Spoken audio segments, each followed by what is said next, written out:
Hello everyone friends, welcome back to my channel. आज के इस वीडियो में हम क्लास 12th की इंग्लिश की जो बुक है फ्लेमिंगो, उसका चैप्टर 2 द लॉस्ट स्प्रिंग, इसकी लाइन बाय लाइन हम इसको कवर करने वाले हैं। फ्रेंड, यहाँ पे लॉस्ट स्प्रिंग, स्प्रिंग का मतलब तो वैसे बसंत ऋतु होता है जिसमें फ्लावर्स वगैरह खिलते हैं, नए नए पत्ते निकलते हैं। लेकिन यहाँ पे जो ऑथर हैं उन्होंने स्प्रिंग का कंपेयर चाइल्डहुड से किया है कि जैसे बच्चों का चाइल्डहुड गरीबी की वजह से और कम एज में काम करने की वजह से जो उनका बचपन छीन जाता है, ख़त्म हो जाता है। तो इसलिए इस चैप्टर का नाम द लॉस्ट वो स्प्रिंग पड़ा हुआ है, क्योंकि स्प्रिंग को चाइल्डहुड से कंपेयर किया गया है। तो चैप्टर स्टार्ट करने से पहले हम देख लेते हैं थोड़ा ऑथर के बारे में।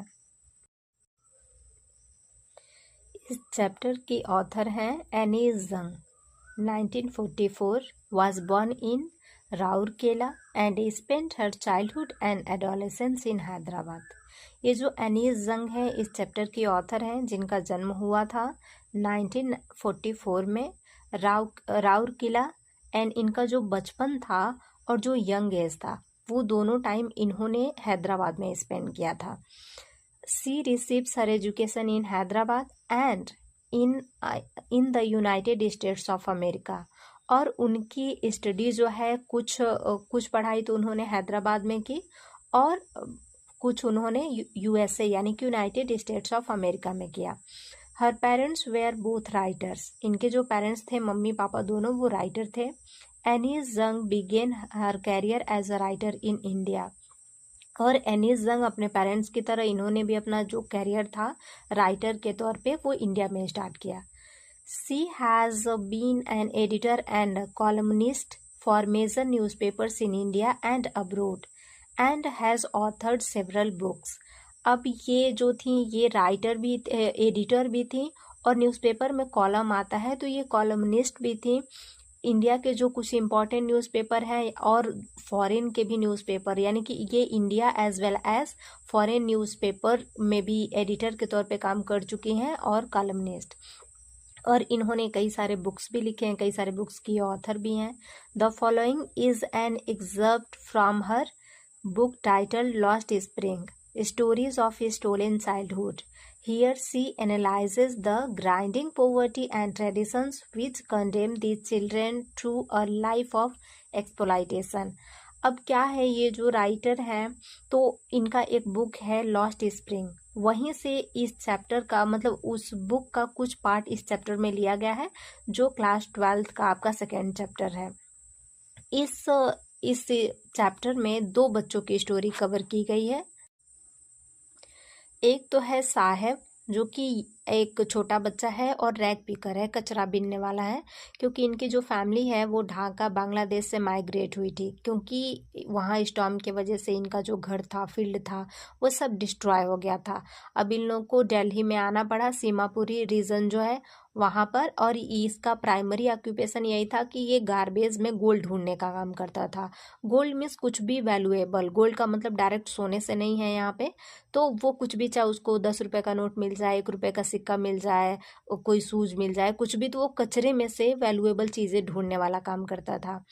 दूसरी स्टोरी है मुकेश की, जो फिरोजाबाद में रहता है, और एक वो है कि वो चूड़ी बनाने वाला है, बैंगल मेकिंग का वो काम करता है। तो आज के इस वीडियो में हम जो साहिब है इसकी स्टोरी को कवर करने वाले हैं। ये चैप्टर आपका 2 पार्ट में रहेगा, तो चलिए स्टार्ट करते हैं।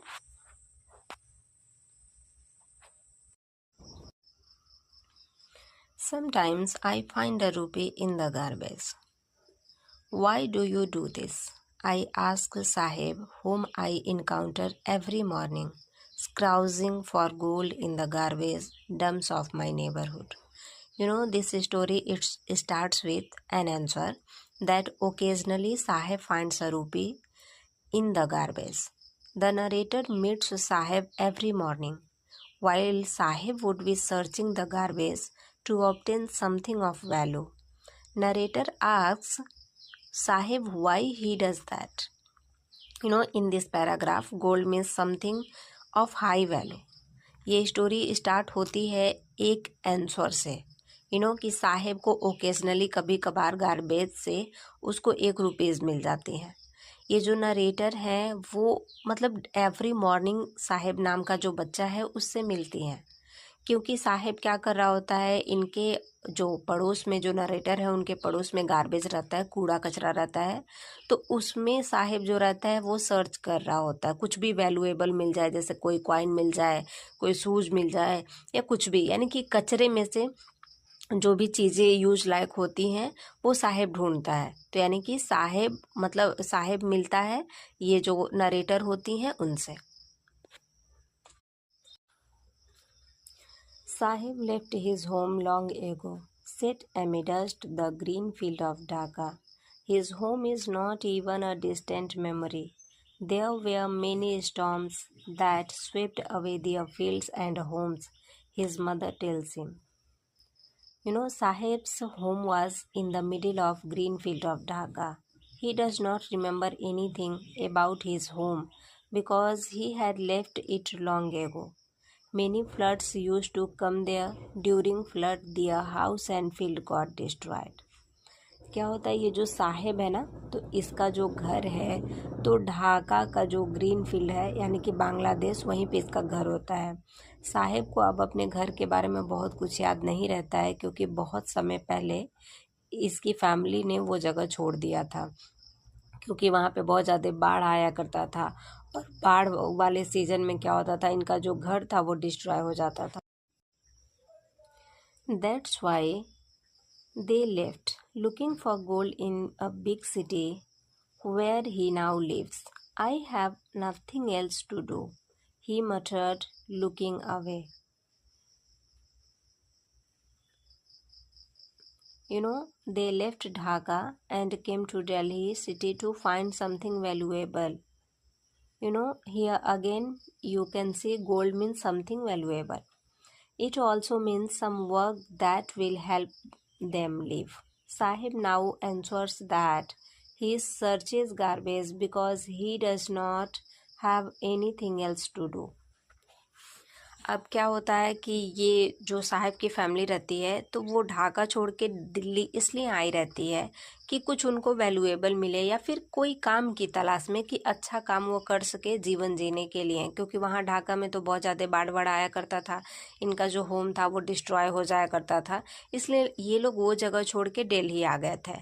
अब साहिब क्या करता है, मटरिंग करते हुए यानी कि कुछ बड़बड़ाने जैसा साउंड करते हुए जवाब देता है ये उनको, जो राइटर है उनको, नरेटर को, कि मतलब मैं ये इसलिए कर रहा हूँ क्योंकि मेरे पास कुछ और करने को नहीं है।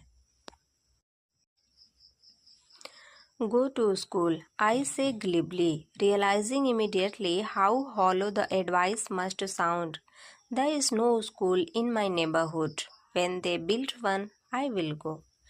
Without much thinking, writer advises Sahib to go to school. Immediately she realizes that this advice is not useful. Sahib replies that there is no school near his place of stay. He tells that if a school is built in his neighborhood, he will go. अब क्या होता है, पहले तो वो writer उससे साहिब से पूछते हैं कि तुम ये क्यों कर रहे हो, तो फिर वो उनको बताता है कि मतलब मेरे पास कुछ और करने को नहीं है इसलिए मैं ये कर रहा हूँ। फिर क्या होता है कि बिना कुछ सोचे समझे सीरियसली जो राइटर हैं वो एडवाइस करती हैं साहिब को कि स्कूल जाओ तुम, मतलब ये सब क्यों कर रहे हो। तो उसके बाद फिर उनको तुरंत ही रियलाइज़ होता है कि उनका एडवाइस जो है वो बहुत ज़्यादा यूज़फुल नहीं है। फिर जो साहिब है वो रिप्लाई करता है कि जहाँ मैं रहता हूँ वहाँ आसपास में कोई स्कूल नहीं है, अगर वहाँ पे कोई स्कूल बनता है तो मैं जाऊँगा। If I start a school, will you come? I ask, half joking. Yes, he says smilingly broadly. A few days later, I see him running up to me. Is your school ready? The writer asks Sahib, if she started a school, will he come? Writer appears to be making a joke out of Sahib. Sahib replies, yes. After some days, Sahib came running near to the writer. He asks the writer if the school is ready.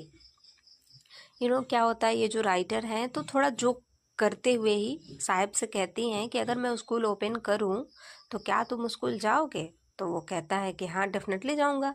फिर क्या होता है, कुछ दिन बाद जो साहिब है वो दौड़ते हुए राइटर के पास जाता है और पूछता है कि क्या आपका स्कूल रेडी है। It takes longer to build a school. I say, embarrassed at having made a promise that was not meant. But promises like mine abound in every corner of his bleak world. The writer replies that it takes more time to build a school. The writer felt ashamed because she gave a hope which she could not fulfill. The life of Sahib is without any hope. Such type of promises are many in his life. You know, क्या होता है कि जो writer है, अब साहिब पूछता है कि आपका स्कूल बन के रेडी हो गया, तो ये रिप्लाई करती हैं कि स्कूल बनने में टाइम लगता है। लेकिन उनको मतलब थोड़ा शर्म फील हो रहा होता है कि क्योंकि कहती हैं वो ऐसा बच्चे को उम्मीद दिलाई हैं कि जो वो फुलफिल नहीं कर सकती हैं। फिर सोचती हैं इस टाइप के जो होप्स हैं साहिब की लाइफ में, इस टाइप के प्रॉमिस ना जाने कितने लोग आते होंगे, करते होंगे, लेकिन जिसका कोई मतलब नहीं होता है और वो प्रॉमिसेस कभी पूरे नहीं होते हैं।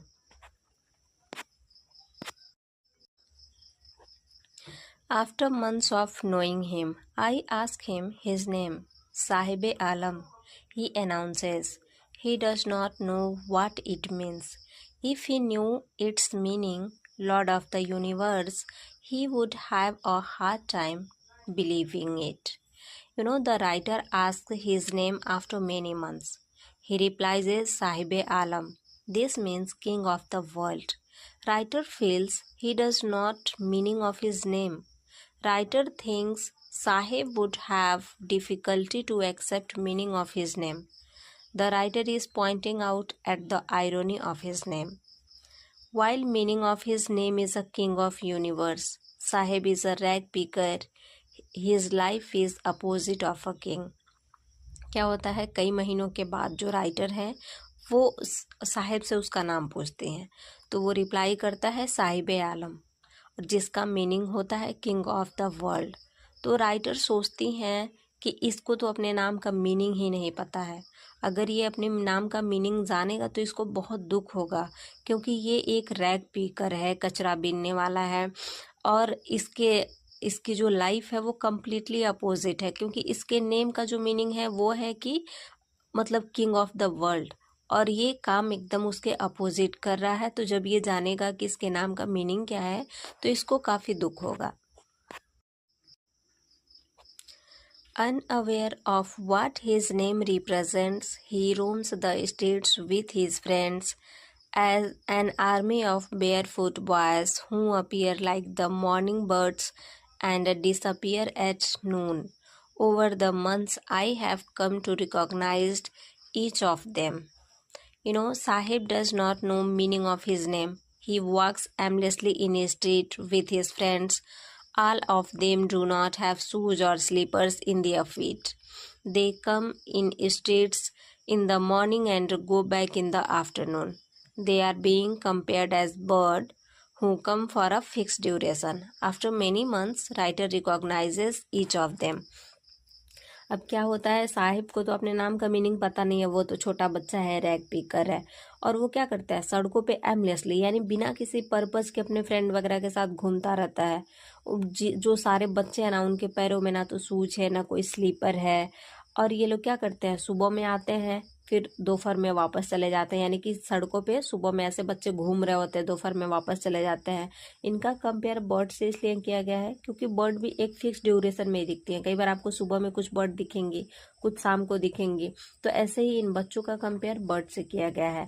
और आफ्टर मेनी मंथ्स, कई महीनों के बाद क्या होता है, ये जो राइटर है ना, तो हर एक बच्चे को पहचानने लगती हैं। Why aren't you wearing chappals? I ask one. My mother did not bring them down from the shelf, he answers simply. The writer asks one of the boys why he is not wearing chappals. My mother did not take out chappals from the shelf, is the simple reply. Probably the shelf was higher and he himself could not take out slippers, or he is trying to hide that he does not have slippers. अब क्या होता है कि जो writer है वो उनमें से एक बच्चे से पूछती है कि तुमने चप्पल क्यों नहीं पहना है, तो कह रहा है कि मेरी मदर ने ना सेल्फ से वो चप्पल उतारे ही नहीं।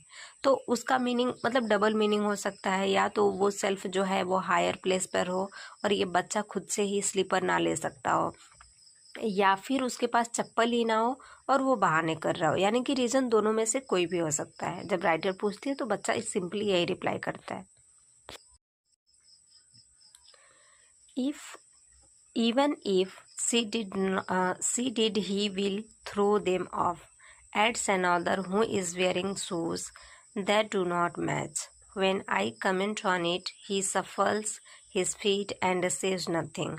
I want shoes, says a third boy who has never owned a pair all his life.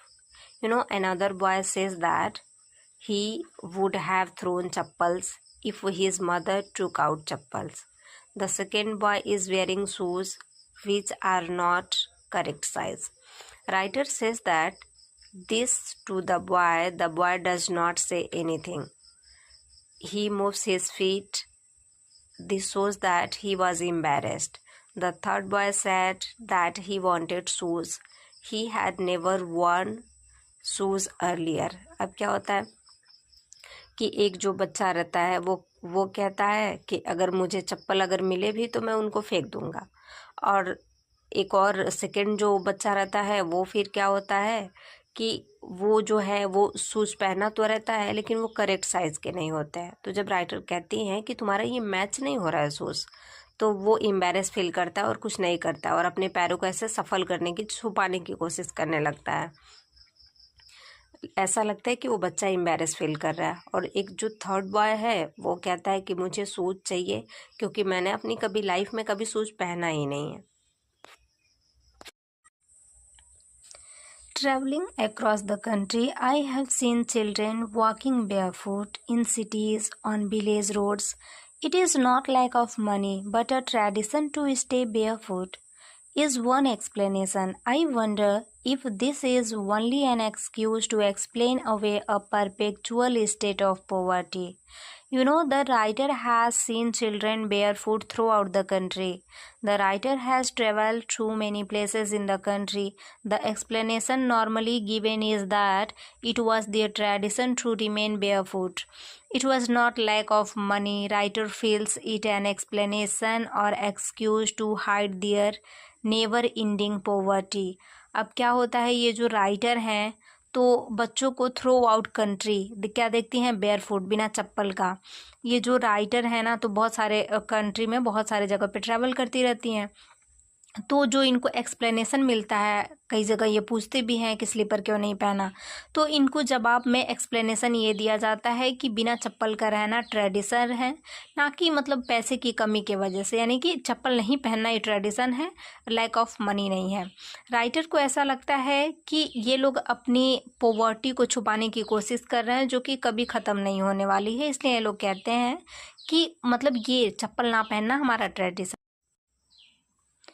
I remember a story a man from Udupi once told me. As a young boy, he would go to school past an old temple where his father was a priest.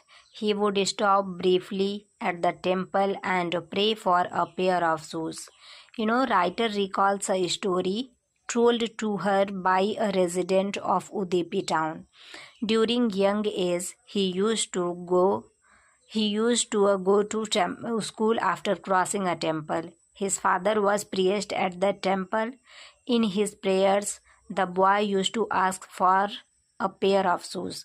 अब क्या होता है कि ये जो writer हैं वो एक स्टोरी रिकॉल करती हैं जो कि इनको उदुपी टाउन का जो एक रेजिडेंट था उसने बताया था कि जब वह यंग था तो स्कूल जाता था तो रास्ते में एक टेम्पल पड़ता था।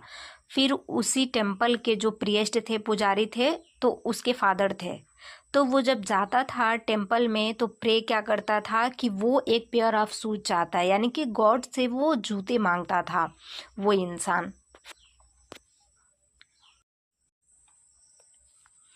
30 years later, I visited his town and the temple, which was now drowned in an air of desolation.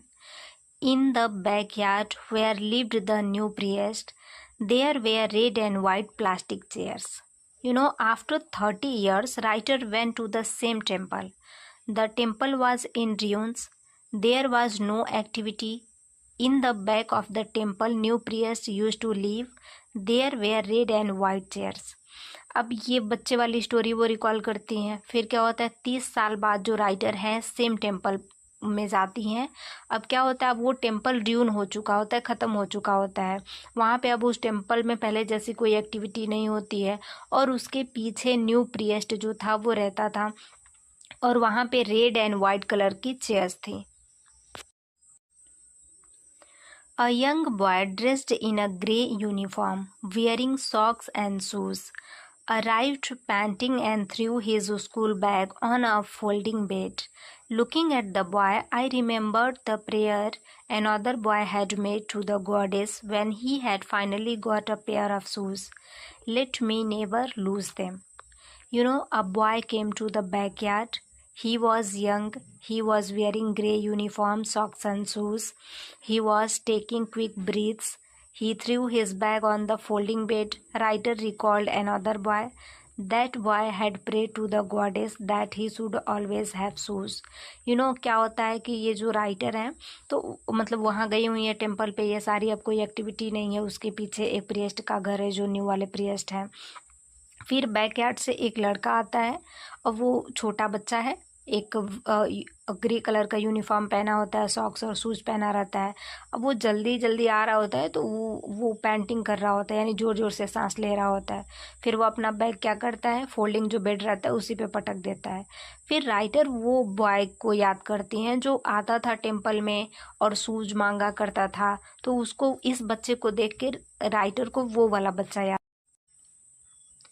The goddess had granted his prayer. Young boy like the son of the priest now wore shoes, but many others like the rag pickers in my neighborhood remained shoeless. The goddess had granted wish of that boy. Now son of the priest wears shoes. Earlier priest did not wear shoes.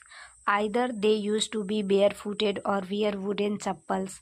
But even today rag pickers in neighborhood of the writer did not have shoes. अब ये writer उस बच्चे को देखती हैं, फिर पहले वाला बच्चा याद आता है। फिर कहती हैं जो गॉडेस हैं उन्होंने इस बच्चे की विश पूरी कर दी। अब ये जो प्रिएस्ट का सन है तो ये शूज़ सॉक्स सब कुछ पहन रहा है, क्योंकि स्टार्टिंग में जो प्रिएस्ट होते थे उनके बच्चे शूज़ नहीं पहना करते थे और वो बेयर फुटेड रहते थे, बिना चप्पल जूतों के रहा करते थे, या फिर वो वुडन लकड़ी का चप्पल पहना करते थे। लेकिन आज भी जो रैग पिकर्स हैं जो राइटर के पड़ोस में हैं, जैसे वो अपने पड़ोस के बच्चों को याद करने लगती हैं कि इन लोगों का तो सिचुएशन, मतलब उस बच्चे ने प्रेयर की थी, मे बी प्रेयर गॉडेस ने सुन लिया, अब इन लोगों की प्रॉब्लम तो ख़त्म हो गई, ये लोग शू स्लीपर पहनने लगे हैं। लेकिन जो मेरे पड़ोस में अभी भी रैग पिकर्स हैं, कचरा बीनने वाले हैं, तो उनके पास तो अभी भी शूज़ नहीं है, वो लोग शूज़ नहीं पहनते। My acquaintance with the barefoot rag pickers leads me to Simapuri, a place on periphery of Delhi at miles away from it metaphorically. Because of being familiar with rag pickers, I went to Simapuri. It is a place on the outer side of Delhi. This place is symbolically very far from Delhi. इसका meaning ये है कि facilities जो दिल्ली में है वो उस जगह पे एग्जिस्ट नहीं करती। Those who live here are squatters who came from Bangladesh back in 1971. Sahib's family is among them. Simapuri was then a wilderness. It still is, but it is no longer empty. People living in Simapuri are illegal residents. जो लोग सीमापुरी में हैं वो illegal residents हैं। They had come from Bangladesh in 1971। ये लोग बांग्लादेश से 1971 में आए थे। Sahib had also come from there. Sahib भी वहीं से आया था। That time in 1971 Seemapuri was a jungle. उस समय ये जो सीमापुरी प्लेस है वो जंगल था। It is still a jungle but all the space is filled. अभी भी वो जंगल ही है लेकिन सारे स्पेस वहाँ के भरे हुए हैं। यानी कि अभी भी वो जंगल है, लेकिन वहाँ पे ये जो इलीगल रेजिडेंट वगैरह हैं इस टाइप के लोग, तो वहाँ पे हैं। It structures of mud with roofs of tin and tarpaulin, devoid of sewage drainage or running water, live 10,000 rag pickers. The houses are made of mud. Their roofs are of tin and tarpaulin. The area is without sewage drainage or tap water. About 10,000 rag pickers live at Seemapuri. ये जो अभी भी वहाँ पे जो लोग रह रहे हैं, वहाँ पे लिविंग लायक, एक डिसेंट लिविंग लायक सिचुएशन नहीं है। जो हाउसेस हैं वो मड के बने हुए हैं, जो रूफ्स हैं, वो जो छतें हैं वो टीन की है या फिर उस पर तिरपाल वगैरह डाला गया है। जो एरिया है वहाँ पे कोई सीवेज नहीं है, ड्रेनेज नहीं है, टैप वाटर की फैसिलिटी नहीं है। और सीमापुरी में 10,000 लगभग ये जो रैग पिकर्स हैं, कचरे बीनने वाले, वहाँ पे रहते हैं। They have lived here for more than 30 years without an identity, without permits, but with ration cards that get their names on voters list and enable them to buy grain. Food is more important for survival than an identity. They are living there since last 30 years. They do not have any identity card. They do not have any permit, but they have their ration card. With the help of ration card, they get their voter card. Ration card helps them to buy grains at cheaper rate. It is more important to get food than an identity. अब क्या है, वहाँ पे जो लोग रह रहे हैं लास्ट 30 ईयर से, उनका कोई आइडेंटिटी कार्ड नहीं है। बस उनको वहाँ मतलब उनके पास कोई परमिट नहीं है। बस उन लोगों के पास राशन कार्ड है और राशन कार्ड की हेल्प से उनका वोटर कार्ड है। और राशन कार्ड उनको हेल्प करता है, ये जो चीपर रेट पे मतलब ये मिलते हैं ग्रेन वगैरह, अनाज वगैरह, वो मिल जाते हैं। और उन लोगों के लिए उसी में वो लोग खुश हैं कि आइडेंटिटी से ज़्यादा इम्पॉर्टेंट है food. If at the end of the day we can feed our families and go to bed without an aching stomach, we would rather live here than in the fields that gave us no grain, say a group of women in tattered saris when I ask them why they left their beautiful land of green fields and rivers. The writer asked a group of women why they had left their green fields and a bank of river. One woman replies that here they get food for their families, so we can go to sleep without pain or in our stomach. Here the phrase aching stomach has been metaphorically used. It means the pain of hunger. It is more important to get food than living in green field that does not give food. ये जो writer हैं, तो एक women का group रहता है, तो उनसे पूछती हैं कि आप लोगों ने अपना जो ग्रीन फील्ड था, यानी कि ढाका बांग्लादेश से आए थे लोग, तो उतना ग्रीनरी जो था रिवर के पास, उसको छोड़ के यहाँ क्यों आए। तो उनमें से एक वुमेन रिप्लाई करती है कि यहाँ हमको फूड मिलता है, हमारी फैमिली को यहाँ खाना मिलता है, और यहाँ हमारे पेट में बिना, यानी कि जो हंगर वाला दर्द होता है, बिना उसके हम लोग सो पाते हैं। तो बहुत ही ज़्यादा इम्पॉर्टेंट है खाना एज़ कम्पेयर टू ग्रीनरी में रहने के। कितना भी अच्छी जगह रहने को मिल जाए, अगर खाना ना मिले तो कोई फ़ायदा नहीं है। तो वही वो वुमेन कहती है कि यहाँ एटलीस्ट हमें खाना तो मिलता है। Whenever they find food, they pitch their tents and become transit homes.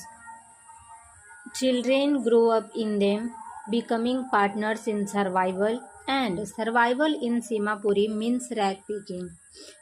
They make their tents whenever they can earn some food. Wherever they can earn some food, their tents are temporary. It can be moved to new place. Their children also earn to help survival of family.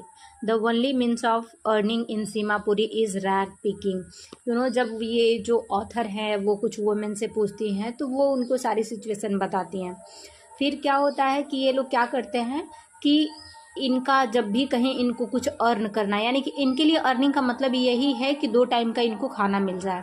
तो जहाँ कहीं भी इनको chance मिलता है earn करने का, तो ये लोग अपना टेंट उठा के वहीं चल देते हैं, क्योंकि इनके टेंट टेम्परेरी होता है, वो नए जगह पे ईजिली जा सकता है। और जो इनके चिल्ड्रेन होते हैं ना, वो भी अर्न करते हैं ताकि फैमिली का सर्वाइवल हो सके। और इन लोगों के लिए अर्निंग का बस एक ही मीन्स था, एक ही मतलब था सीमापुरी में, रैग पिकिंग, यानी कि कचरा बीनना। कचरे को से ही ये लोग वैल्यूएबल चीज़ें निकाला करते थे। Through the years, it has acquired the proportions of a fine art. Garbage to them is gold. It is their daily bread, a roof over their heads, and even if it is a leaking roof, but not a child, it is even more. Rag picking is going on in Simapuri since many years. It has now become an art. The writer means to say that people are very skillful in rag picking. Garbage is being called gold. The writer wants to say that garbage for them is very valuable because they earn their food by rag picking. They get a place to live because of earning by rag picking. The roof of the tent is always leaking. During rains, water enters into their tents. But for a child, rag picking is much more than a source of living. Rag picking Seemapuri में कई सालों से, मतलब many year से ये सारी चीज़ें वहाँ पे हो रही हैं। और वहाँ का मतलब उन जो लोग हैं ना, जो सीमापुरी में रह रहे हैं, उनके लिए आर्ट बन गया है। यानी कि जो रैग पिकिंग है वहाँ के लोगों के लिए, वो उसमें वेरी स्किलफुल है, क्योंकि गार्बेज को वो गोल्ड से कंपेयर कर रहे हैं। उनके लिए वही बहुत ही ज़्यादा वैल्यूएबल है। और राइटर कहना चाहती हैं कि गार्बेज उनके लिए बहुत ज़्यादा वैल्यूएबल है, क्योंकि वो लोग अपना फूड अर्न करते हैं रैग पिकिंग करके। और जब भी मतलब उनको ना रैग पिकिंग के वजह से ही अर्निंग का मतलब चांस मिल पाता है, वही करके वो लोग अर्निंग करते हैं। हालांकि जो उनका रूफ होता है, जो उनका टेंट होता है ना, वो ऑलवेज लीक करता है।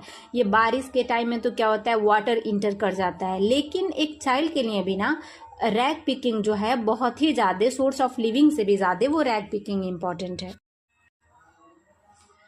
I sometimes find a rupee, even a 10 rupee note, Sahib says, his eyes lighting up.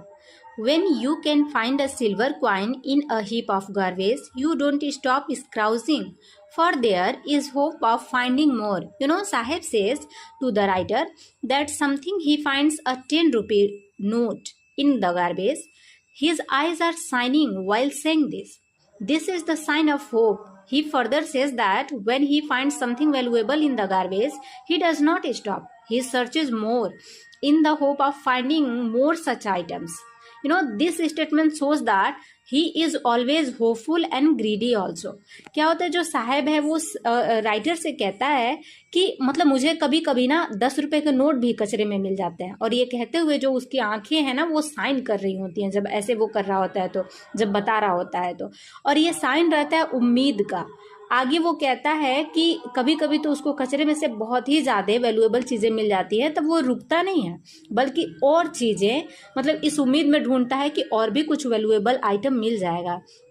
मतलब ये जो चीज़ है, जैसे कि वो बताता है साहेब, इससे ये पता चलता है कि वो ऑलवेज ही होपफुल है कि उसको गार्बेज से बहुत सारी इंपॉर्टेंट चीज़ें मिलेंगी, और वो ग्रीडी भी है कि मतलब चीज़ें मिले।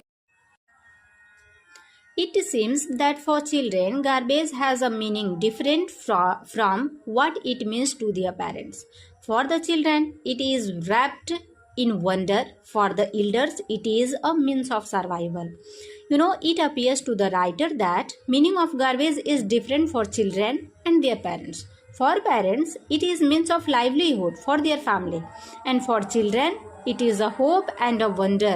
This is because children try to find some excitement in carousing. Writer को ऐसा लगता है कि मतलब ये गार्बेज का मीनिंग ना चिल्ड्रन के लिए कुछ और है और उनके पेरेंट्स के लिए कुछ और है। पेरेंट्स के लिए तो वो लाइवलीहुड का एक साधन है, वो एक बस मतलब जरिया मात्र है। लेकिन बच्चों के लिए एक होप है और वंडर है, यानी कि उनको नहीं पता आगे क्या मिलने वाला है, क्या सारी चीज़ें हैं, और उनको होप रहती है। इसीलिए जो चिल्ड्रन है ना, तो वो एक्साइटमेंट में और ज़्यादा चीज़ें ढूंढ रहे होते हैं कि कुछ भी इम्पोर्टेंट मिल जाएगा। उनके पेरेंट्स के लिए वो सारी चीज़ें बस मीन्स ऑफ लाइवलीहुड है, लेकिन बच्चों के लिए वो वंडर है एंड एक्साइटमेंट है। One winter morning, I see Sahib standing by the fenced gate of the neighborhood club, watching two young men dressed in white playing tennis. Once during winter season, in the morning, writer notices that Sahib is standing at the gate of a club. in his neighborhood. The gate has a fencing. He is watching two men. Their dress is white. They are playing tennis. एक दिन जो winter का season रहता है तो सुबह में क्या होता है, राइटर नोटिस करती हैं कि साहेब है तो क्लब गेट रहता है उनके पड़ोस में, वो साहेब के, तो उसके बाहर खड़ा हुआ रहता है। फिर वो जो गेट है उसके चारों तरफ फेंसिंग है, यानी कि दीवार चली हुई है उसका। तो राइटर वो क्या देख रहा होता है कि अंदर दो मैन हैं, व्हाइट कलर का ड्रेस पहने हैं, और वो लोग क्या कर रहे हैं, टेनिस खेल रहे हैं। तो साहेब को खड़ा हुआ कौन देखता है, राइटर देखती है। और साहिब क्या देख रहा होता है कि अंदर दो लोग हैं, व्हाइट ड्रेस पहने हुए हैं और वो टेनिस खेल। I like the game, he hums, content to watch it standing behind the fence. I go inside when no one is around, he admits. The gatekeeper lets me use the swing. Sahib says that he likes the game of tennis. He is satisfied to stand behind the fence and watch the game. He says that the gatekeeper allows him to go into the club when there is no one in the club. He uses swings installed there. The writer is bringing out how poor children are deprived of means of entertainment. They are not able to fulfill their desires. It also brings about the kind-heartedness of a section of society. क्या होता है, जब writer साहब से पूछती हैं कि वो वहाँ क्या कर रहा है, तो साहब कहता है कि उसे गेम देखना, ये टेनिस वाला बहुत अच्छा लगता है और वो सेटिस्फाई है यहाँ खड़ा होके दीवार के पीछे से और वो गेम देखने में। और साहेब ये भी कहता है कि जब कोई नहीं होता है तो जो गेट कीपर है वो मुझे अलाउ करता है, मैं अंदर जाता हूँ और वहाँ पे झूला झूलता हूँ, जो वहाँ पे झूला लगा हुआ है। Sahib too is wearing tennis shoes that look strange over his discolored shirt and shorts. Someone gave them to me, he says in the manner of an explanation. Sahib is wearing white tennis shoes. His dress is not white. Color of shirt and the shorts had faded. He explains that someone gave him the dress and shoes. साहेब वो tennis shoes जो रहता है उसको पहना रहता है, उसका dress white नहीं रहता है क्योंकि जो शर्ट का कलर है और शॉर्ट्स का वो फीका पड़ गया रहता है, उसका रंग उड़ गया रहता है। वो एक्सप्लेन करता है, साहेब जो राइटर हैं, जो ऑथर हैं, उनको एक्सप्लेन करता है कि ये ड्रेस मुझे किसी ने दिया है, ये शूज और ड्रेस दोनों किसी ने दिया। The fact that they are discarded shoes of some rich boy who perhaps refused to wear them because a hole in one of them does not bother him. For one who has walked barefoot, even shoes with a hole in a dream come true. But the game he is watching so intently is out of his reach. One of the shoes has a hole. It appears that these shoes were discarded by a rich boy. However, this does not affect Sahib. He has been walking barefoot, so wearing shoes is like fulfilling his wish. But he will not be able to play tennis, though he watches the game carefully and with interest. Sahib जो shoes पहना रहता है उसमें से एक shoes में whole रहता है। ऐसा लगता है कि कोई जो रिच बॉय था उसने उसको फेंक दिया है, उसको रिजेक्ट कर दिया है। हालांकि जो साहेब है ना, उसका शूज फटा हुआ है, उसका कोई इस पे इफेक्ट नहीं पड़ता है क्योंकि वो हमेशा से बिना चप्पल का चल रहा था, नंगे पैर चलने की आदत थी उसको। इसीलिए इस टाइप का भी शूज जिसमें होल हो पहनना उसके लिए कोई विश फुलफिल होने जैसा ही था। लेकिन वो टेनिस खेलने के एबल नहीं हो पाएगा। हालांकि वो जानता है कि वो टेनिस नहीं कभी खेल सकता है, तो वो गेम को देखता है केयरफुली, पूरा फुल इंटरेस्ट के साथ। This morning, Sahib is on his way to the milk booth. In his hand is a steel canister. I now work in a tea stall down the road, he says, pointing in the distance. This morning Sahib was going to the milk booth. He had a metal container in his hand. He says that he is now working at a tea stall. The shop is at the other end of the road. He points towards the shop. ये जो सुबह होती है जब writer उससे मिलती हैं साहेब से, तो साहेब मिल्क बूथ पर जा रहा होता है। उसके हाथ में एक मेटल का कंटेनर रहता है जिसमें वो मिल्क रख सके, और वो कहता है कि वो एक टी स्टॉल पे अब काम करता है और जो शॉप है वो टी स्टॉल वाली वो रोड के दूसरे किनारे पे है। वो पॉइंट करता है, मतलब दुकान की तरफ ऐसे दिखा के बताता है राइटर को। I am paid 800 rupees and all my meals. Does he like the job? I ask. His face, I see, has lost the carefree look. Sahib says that he earns 800 rupees a month. He is also given food for the day free of cost. Writer asks Sahib if he likes the job. His face is not carefree now, meaning that he is not happy. Sahib कहता है कि अब वो 800 rupees per month earn करता है और उसको free of cost खाना भी मिलता है। राइटर साहिब से पूछती हैं कि क्या वो इस जॉब से सेटिस्फाई है, हैप्पी है, लेकिन उसका जो फेस है साहिब का वो केयर फ्री नहीं होता है। इसका मतलब ये है कि साहिब पहले वो कचरा बीनने में ही बहुत ज़्यादा खुश था, बहुत ज़्यादा हैप्पी था। अब ये जॉब टी स्टॉल पे जो वो कर रहा है इससे साहिब हैप्पी नहीं है। The steel canister seems heavier than the plastic bag he would carry so lightly over his shoulder. The bag was his. The canister belongs to the man who owns the tea shop. Sahib is no longer his own master. Sahib finds canister heavier than plastic bag. He could carry the bag very easily over his shoulder. This means that he does not like his job, but he is doing it unwillingly. The canister is not his own, but the bag was his own. Sahib is not a free person now. He needs to obey others.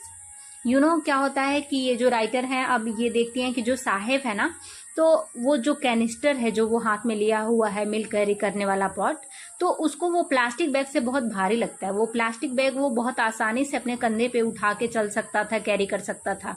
इसका मतलब ये है कि साहिब को ये tea stall वाली job बिल्कुल पसंद नहीं आ रही है। उसके लिए वो रैक पिकिंग काम ही उसको पसंद था। इस काम को, इस जॉब को वो कर तो रहा है लेकिन अनविलिंगली, बिना मन का कर रहा है। ये जो कैनिस्टर है ये उसका अपना नहीं है, वो जो बैग था उसका अपना था, वो खुद का अपना मास्टर था। अब ये जो कैनिस्टर है ये उस इंसान का है, उस पर्सन का है कि जिसके दुकान पे वो काम करता है। यानी कि साहिब अब फ्री पर्सन नहीं है और उसको अब दूसरों का ओबे करना पड़े, दूसरों की बात माननी पड़ रही है। फ्रेंड्स, आई होप आप लोगों को ये चैप्टर समझ में आया होगा। इसमें आप